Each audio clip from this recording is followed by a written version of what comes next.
आवाज बंद। ठीक है, चलो लास्ट एग्जांपल में हमारा एक बाकी था question number 9, right? That was the calculate length of simple pendulum having time period of 1.2 second, right? ये वाला अपना बाकी था क्वेश्चन नंबर 9 का। तो यहाँ पे देखिए टी उन्होंने दिया है 1.2 सेकंड दिया है, ग्रेविटी उन्होंने 10 दिया है जो हम लोग को पुट अप किया है। तो अपना जो फॉर्मूला था 1.2 इक्वल टू 2 इंटू 3.14 3। अभी यहाँ पे मैंने क्या किया, ये जो मल्टीप्लाई था मैंने इसको यहाँ पे डिवाइड किया, तो 2 इंटू 3.14 आया। फिर मैंने 2 से इसको डिवाइड किया 1.2 को, तो आ गया 0.16। तो आपको ऐसे दिखा 0.16 डिवाइड बाई 3.14 को मैंने क्या किया, इसको डिवाइड किया तो आया 0.191 आया। ठीक है, इसके बाद यहाँ पे मैंने एक इंपॉर्टेंट स्टेप क्या किया, स्क्वेयरिंग ऑन बोथ साइड किया। जैसे मैं स्क्वेयरिंग ऑन बोथ साइड किया, इसको भी 191 को फिर से 0.191 से मल्टीप्लाई किया, तो आगे मेरा 0.033 L अपॉन 10 आया। यहाँ पे ये डिवाइड बाय 10 इधर आने का मल्टीप्लाई होने वाला है, तो मैंने मल्टीप्लाई किया तो आ गया 0.364 आया। एक्चुअली कैलकुलेटर में दिखा तो थोड़ा ज़्यादा आता है, 36481 आया। और यहाँ पे जो आता है that is value in metre, we need to convert it in centimetre, so that's why what I did, I just mentioned multiply by 100, so point gets shifted to 2 digit. ठीक है, so L will become 36.5 centimetre. All set है, okay. उसके बाद वाला हमें क्या करना है, जो इनर्शिया हम लोगों ने पढ़ा है बेसिकली उसके कुछ एग्जांपल देखना है। जैसे कि इनर्शिया के 3 टाइप होते हैं, इनर्शिया ऑफ रेस्ट होता है, इनर्शिया ऑफ मोशन होता है, इनर्शिया ऑफ ड्यूरेशन होता है। तो इससे कुछ एग्जांपल देखना है। स्लोप, ठीक है। अभी इनर्शिया ऑफ रेस्ट का एग्जांपल देखे क्या है। The simplest example of inertia of rest is the book और पेपर वेट। बुक और paperweight place on a surface of table that would continue be there till display by some force to change its position, right?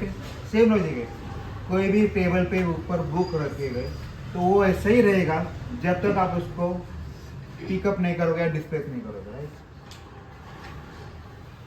All set है, ये important है। क्यों? यहाँ पे rest of inertia, inertia of rest होता है। All set है। Second example लेते हैं, व्हेन कारपेट, ये वाला इंपॉर्टेंट है, ये हम लोग हमेशा यूज करते हैं। कारपेट होता है, इसके बहुत सारे डस्ट होता है, राइट? ये जो डस्ट है ये किस कौन सी पोजीशन पे, रेस्ट पोजीशन पे, सब लोग रेस्ट पॉइंट पे।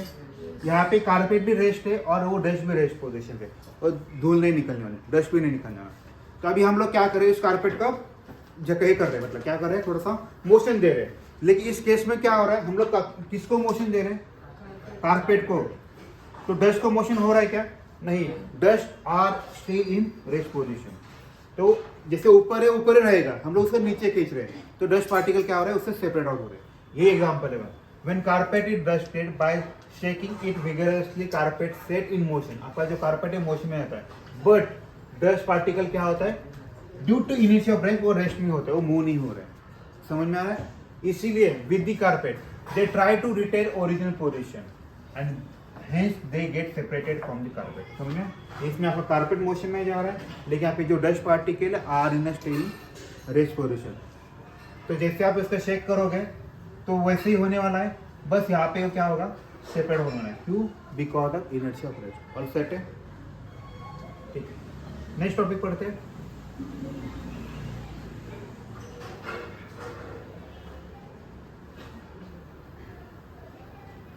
नेक्स्ट टॉपिक में क्या लिखा है, ठीक है। When tree is shaken to detach the fruit, right? When tree is shaken detach the fruit, branches of the tree move. बराबर ना? जैसे आप ट्री को मूव ये करेंगे, शेकन करोगे तो ब्रांचेस जो हो गए वो मूव हो गए, लेकिन जो फ्रूट है वो रेस्ट पोजीशन में रहेंगे। ठीक है, जो फ्रूट्स रहेंगे वो रेस्ट पोजीशन पे रहेंगे because of state of rest due to inertia, hence get detach. ये और एक सेम एग्जांपल, यहाँ पे डस्ट यानी फ्रूट है, याद रखिएगा, बाकी कुछ नहीं। और सेट है, ओके। यहाँ पे क्या लिखा है, if pile of coin are placed about the sheet of paper over the table. Okay, उन्होंने क्या किया है, एक टेबल रखा है, उसके ऊपर ग्लास रखा है, ग्लास तो ये नहीं, ये थोड़ा अलग है। ओके, टेबल रखा है, टेबल के ऊपर एक शीट रखी है प्रॉपर, इसे प्लेन वाली, इसके ऊपर पॉइंट रखना है। हमें क्या करना है, इस पेपर को जोर से जल्दी से निकालना है। तो क्या होगा, इस केस में देखिए इनिशियली ये भी रेस्ट में, ये भी रेस्ट में, एग्री हो सब लोग, ये और ये रेस्ट में है। हम लोग क्या कर रहे हैं, इसको इमीडिएटली इसको मूव आउट कर रहे हैं। जैसे हम इसको इमीडिएटली मूव आउट कर रहे हैं, बिकॉज ऑफ रेस्ट और ग्रेविटी की वजह से नीचे रहेगा, ये आएगा मूव होगा क्या, नहीं होगा। ये इंपॉर्टेंट है, ठीक है। ऑल सेट है, तो ये भी समझ में आया सबको, किसी डाउट है इस केस में। चलो नेक्स्ट वाला करते हैं। When a vehicle start to motion immediately from the state of rest, बराबर ना, मतलब स्टेबल है, जैसे ही इमीडिएटली स्टार्ट होता है तो यहाँ पे जो भी लोग बैठे हैं वो बैकवर्ड जाते हैं, राइट। द पैसेंजर सिटिंग और standing tends to lean backward as the bus move forward. क्यों ऐसा होता है इस केस में, इनिशियली बस भी स्टॉप होती है, पैसेंजर भी स्टॉप होती है, सबको इनर्शिया होता है रेस्ट वाला।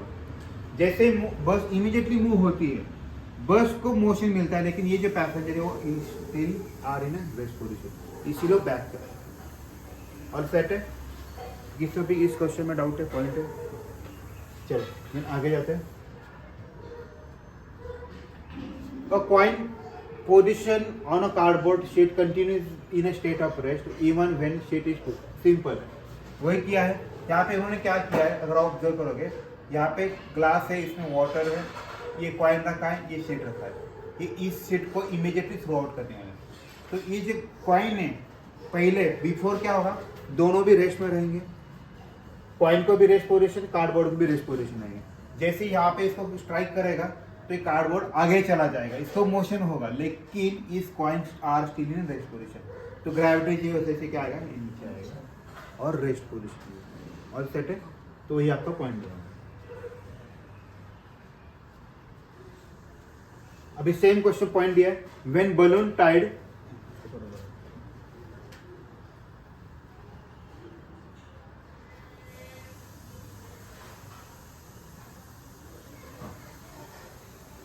ठीक है, when balloon tied to a stick or string held out from the bus in the motion, it is noted that balloon moves backward. This happen, balloon tried to be raised due to inertia of it. तो वही है, तो बस को वही किया है, balloon बांधे हुए हैं, जैसे बस मूव हो रहे आपके ये जो बलून से बैकवर्ड जा रहे हैं, वही उन्होंने बताया यहाँ पे। और उससे पहले वाला क्वेश्चन में ये वाला केचप वाला इंपॉर्टेंट है। It is usually difficult to remove ketchup stuck in bottle, especially winter. Winter में ऐसा क्यों होता है, कोई मुझे बताएगा? विंटर में थोड़ा थिकनेस बढ़ जाता है, पहली चीज। दूसरी चीज क्या होता है, because of rest, inertia of rest, यहाँ पे वो swing in all direction to get ketchup. The inertia of rest causes the remains its original position. ये बहुत इंपॉर्टेंट है, क्योंकि विंटर में थोड़ा थिकनेस बढ़ जाता है, और यहाँ पे क्या होता है, because of inertia of rest, ये उसी पोजीशन में रहना ट्राई कर। इवन यू उसका प्रेशर भी क्रिएट करोगे तभी वहां नहीं, इसीलिए स्टक होता है। और सेट है, उसके बाद लिखा है, लास्ट पॉइंट है,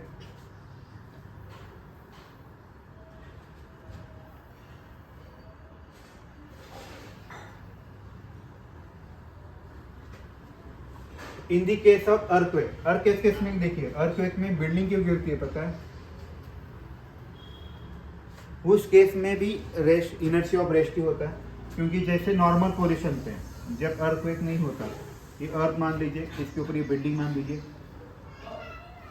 इस केस में दोनों भी रेस्ट पोजीशन पे है, लेकिन अर्थक्वेक के समय पे बस अर्थ ये शेकिंग होता है, तो इसीलिए बिल्डिंग वैसी की वैसी रहती है रेस्ट पोजीशन पे, इसीलिए कोलैप्स होती है। और सेट सेम है, अगर आप देखोगे सारे एग्जांपल सेम ही है, एक रेस्ट में रहेगा, एक मोशन में रहेगा। बिफोर दोनों रेस्ट में रहते थे, उसके बाद जैसे आप इनर्शिया होगा, मोशन होगा, तो जो उसके ऊपर जो भी है वो रेस्ट में रहेगा, बाकी सब मोशन में रहेगा, तो उसके जो ग्रेविटी के नीचे आ जाता है बहुत सारे केसेस में। ये क्या है, और if a table cloth on a table is pulled away very fast. ये वाला एग्जांपल और ये वाला एग्जांपल एक ही है,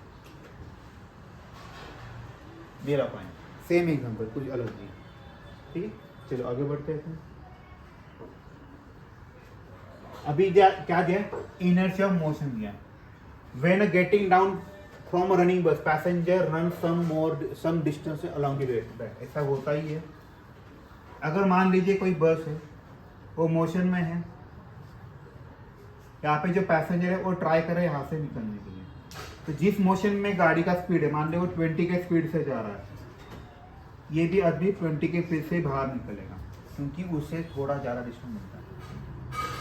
when getting down from a running bus passenger run for some distance, नहीं करेगा तो क्या होगा पता है, वो गिर जाएगा पीछे की तरफ। ये बहुत इंपॉर्टेंट, क्योंकि वो मोशन में होता, उससे मोशन क्रिएट होता है, किसी का इनर्शिया ऑफ मोशन होता है। इनर्शिया ऑफ मोशन की वजह से वो मोशन में ही रहता है, और जैसे खुद को ट्राई करता है स्टेबल करने के लिए, जैसे जंप मारने के लिए, वो कभी नहीं होता। ये आप ऑब्जर्व करोगे रेल में, ट्रेन में कभी भी देखिए, मोस्टली जो फूड वगैरह सर्व करते हैं ना, वो रनिंग में ही जंप करते हैं, और जैसे जंप करते हैं वो थोड़ा भागते भी है, तभी पॉसिबल। अगर वो खुद को स्टॉप करेंगे ना, वो नीचे गिर जाएंगे।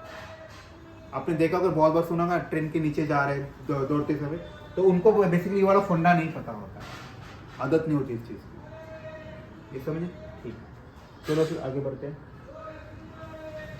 When a rider pedals a bicycle, it moves from rest to motion at some point, but rider stops the pedaling. अगर पैडलिंग करता है तो bicycle after some time it keeps moving some time, right. और pedalling का वैसे logic है, paddling चलाते हो स्पीड से, एक टाइम के बाद पैडलिंग के पैर निकालते हो, तो पैडलिंग कीप ऑन मूविंग। कैसे क्यों होता है? क्योंकि जैसा पैडलिंग मूव कर रहे हैं उससे मोशन होता है, रेस्ट इनर्शिया ऑफ मोशन होता है इसके लिए,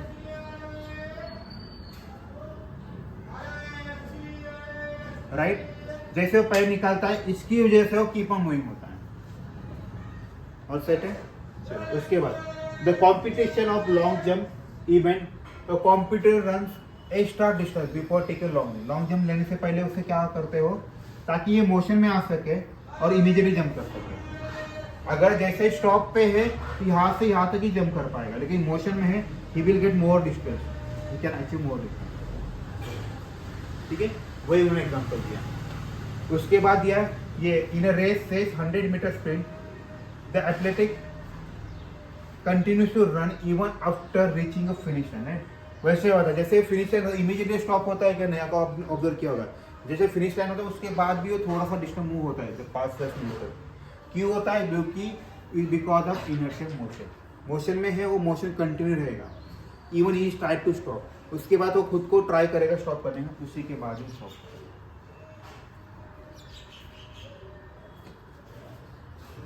वो ये वाला दिया था, ये वाला भी दिया था, ये वाला मैंने पढ़ा था, बताया था। ये कार होता है, इस कार को मोशन इनर्शिया ऑफ मोशन है बहुत ज़्यादा है। जैसे ये इसको स्ट्राइक करेगा, यहाँ पे जो बंदा खड़ा है ये बाउंड ओवरथ्रो कर, वही लॉजिक है, बिकॉज ऑफ इनर्शिया मोशन। ये वाला भी दिया। अभी पहले केस में कैसा था, बस स्टॉप थी और पैसेंजर स्टॉप थी, उसके बाद बस को मोशन किया इसलिए बैकवर्ड है।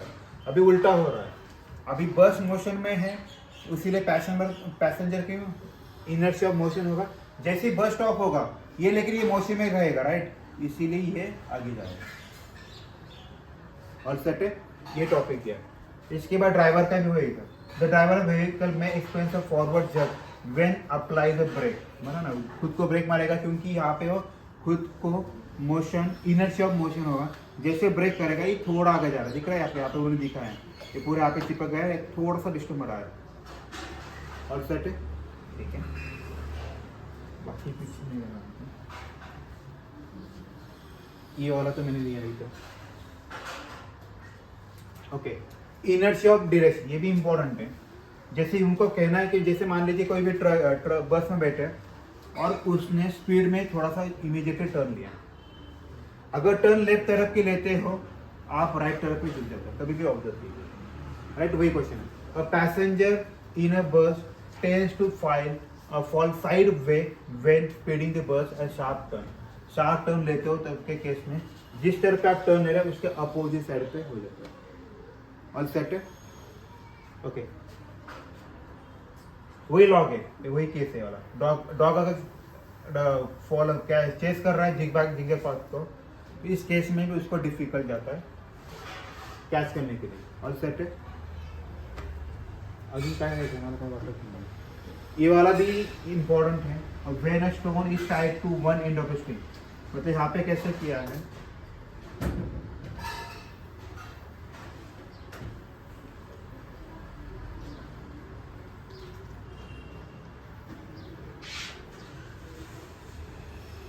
स्ट्रिंग लिया है, उसको स्टोन किया और इसको गोल गोल घुमाया, तो ये गोल गोल घूमेगा ना कंटिन्यूसली, और एक टाइम क्या है उसको छोड़ने का, तो सीधा सीधा सीधा रहता है। क्यों ऐसा होता है? क्योंकि ये जैसे कंटिन्यू मूव हो रहा है, इसको क्या हुआ, इनर्शिया ऑफ मोशन आ गया। जैसे आप इसे छोड़ोगे तो कंटिन्यूसली और टेंजेंट पाथ में आगे चला जाए, ये इंपॉर्टेंट है, वही उन्होंने यहाँ पे बताया। और लास्ट पॉइंट बताएं, जो रेन ड्रॉप होते हैं तो वर्टिकली डाउनवर्ड ही हो रहे हैं, उसको कुछ चेंज नहीं है, राइट, वो भी इनर्शिया ऑफ डायरेक्शन। इसके बाद ये एग्जांपल ऑफ मोमेंटम दिया है। Common example of momentum that moving train having a mass of 100 kilograms consisting mass of coaches engine passenger the train the train thus acquires a tremendous momentum resulting situation extremely difficult to follow train।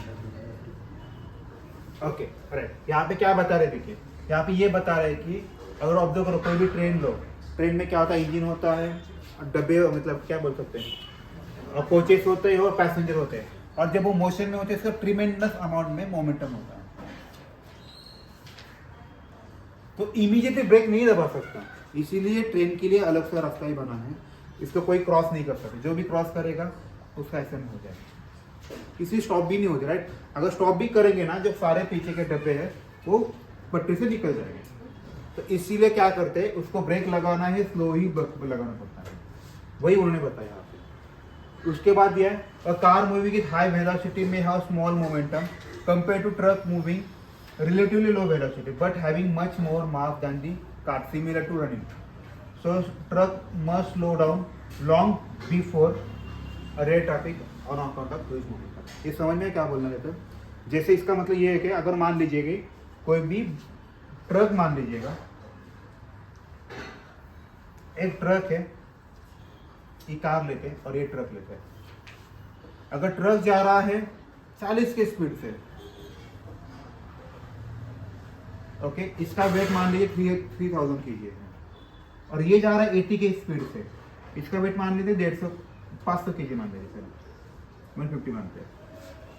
तो इस case में जैसे break लगेगा तो ये now आप मुझे बताइए, इसका स्पीड ज़्यादा है, इसका स्पीड कम है, तो स्टॉप कौन पहले होगा, ये होगा या ये होगा, ट्रक होगा, ये क्या कार होगी। क्यों? कार का मोमेंट अगर कैलकुलेट करो P = m × v, इसके हिसाब से इसका जो मल्टीप्लिकेशन फैक्टर है वो कम है, इसका ज़्यादा है, इसीलिए ये थोड़ा ज़्यादा डिस्टेंस रहेगा, भले इसका स्पीड कम हो। तो ये जो एग्जांपल है इसमें वही बताने का ट्राई किया। उसके बाद bullet fired from a gun में पास is a large momentum because extremely high velocity, यहाँ पे वेलोसिटी बहुत ज़्यादा होती है, मास उसका कम होता है बुलेट का, लेकिन वेलोसिटी ज़्यादा होती है, क्योंकि उसका फॉर्मूला क्या है, P = m × v है, इसकी वेलोसिटी ज़्यादा होती है तो मास का इतना फर्क नहीं पड़ता। ओके, उसके बाद कुछ नहीं लग रहा है मुझको, ठीक है, इतना ही नहीं था चैप्टर में। हाँ, एक दिया है, कौन सा मोमेंटम वाला ही है, इम्पल्स वाला है। ओके, देखिए यहाँ पे इम्पल्स वाला देखिए, when a huge stone is fall freely on a given from given it get accelerated by the gravity, it acquires high velocity and momentum that is suddenly reduced to zero resulting impact of। यहाँ पे क्या किया है, जितना बड़ा stone आप अर्थ पे डालोगे तो उतना बड़ा इम्पैक्ट होगा। क्यों होता है?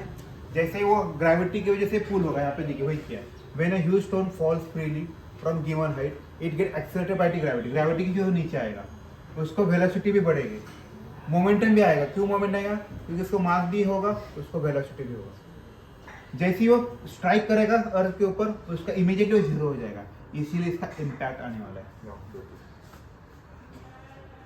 और सेट है, बाकी तो मुझे ऐसा कुछ लगता नहीं है।